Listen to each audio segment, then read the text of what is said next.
कोशी प्रदेश विराटनगर मोरङबाट जति साथीहरूले निम्न माध्यमिक तहको अध्यापन अनुमति पत्रको इक्जाम दिनुभएको थियो र उत्तीर्ण भएको साथीहरूको लागि खुसीको खबर, किनभने अब चाहिँ अध्यापन अनुमति पत्र आइसकेको छ। त्यसैले सबै साथीहरू आफ्नो डकुमेन्ट लिएर चाहिँ उपस्थित हुनु होला। र धेरै साथीहरूले मिस्टेक गरेको छ र म पनि मिस्टेक गरेँ, किनभने आज शुक्रबारको दिन मैले पनि अध्यापन अनुमति पत्र लिन आएको थियो र मैले लिइसकेँ।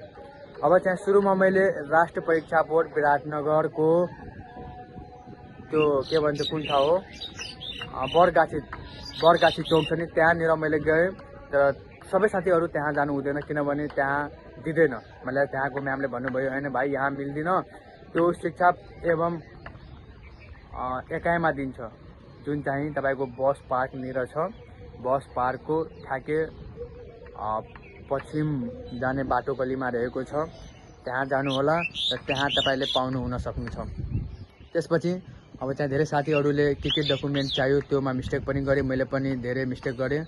तर म यो भन्न चाहन्छु, यदि विराटनगरबाट साथीहरूले अध्यापन अनुमति पत्रको इक्जाम उत्तीर्ण भएको छ भने त्यो साथीहरूले यो भिडियो हेरिराखेको छ भने त्यसको लागि चाहिँ धेरै सहयोगफुल हुन्छ। किनभने अब चाहिँ डकुमेन्टको कुरा गरौँ, डकुमेन्टमा के चाहिन्छ? सबैभन्दा पहिले तपाईँले नागरिकताको फोटोकपी लिनुपर्छ, त्यसपछि प्रवेश पत्र र 10 क्लासको सबै डकुमेन्ट, 11 क्लासको र 12 क्लासको सबै डकुमेन्ट चाहिँ तपाईँले लिएर त्यहाँ लग्नुपर्छ र 2 वटा हालै खिचिएको फोटो चाहिन्छ।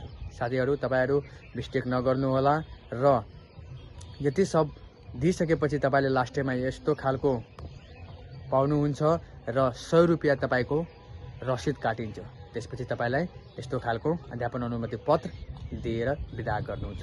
धन्यवाद।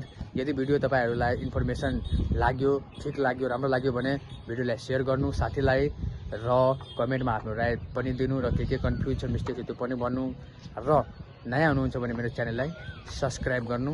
धन्यवाद।